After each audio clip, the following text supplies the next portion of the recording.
பிஸ்மில்லாஹிர்ரஹ்மானிர்ரஹீம். குறிப்பிட்ட இடங்களில் கூறும் சுன்னத்தான சொற்கள். ஒரு முஸ்லீமை சந்தித்தால் சலாம் கூற வேண்டும். தெரிஞ்சவங்க தெரியாதவங்க யாரா இருந்தாலும் நம்ம முஸ்லீமானவங்களை பார்த்தா சலாம் சொல்லிடணும். அஸ்ஸலாமு அலைக்கும் வரஹ்மத்துல்லாஹி வபரகாத்துஹு. உங்கள் மீது சாந்தியும் அல்லாஹுடைய ரஹ்மத்தும் அவனுடைய பரக்கத்துகளும் உண்டாகட்டும். ஒரு முஸ்லிம் சலாம் கூறினால் அதற்கு பதில் கூற வேண்டும். வலைக்கும் அஸ்ஸலாம் வரஹ்மத்துல்லாஹி வபரகாத்துஹு.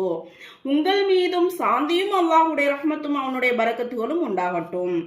ஏதாவது நல்ல காரியங்கள் செய்ய ஆரம்பிக்கும் போது பிஸ்மில்லாஹிர்ரஹ்மானிர்ரஹீம், அளவற்ற அருளாளனும் நிகரற்ற அன்புடையவனுமாகிய அல்லாஹ்வின் திருப்பெயரால் ஆரம்பிக்கிறேன். நாம் ஏதாவது நல்லதை பெற்றுக்கொண்டால் ஓதும் துவா அல்ஹம்துலில்லாஹ், எல்லா புகழும் அல்லாஹ் ஒருவனுக்கே. யாராவது நமக்கு உதவி உபகாரம் செய்தவருக்கு நாம ஓதக்கூடிய துவா ஜஸாக்கல்லாஹு ஹைரா, அல்லாஹ் தங்களுக்கு நற்கூலி வழங்குவானாக.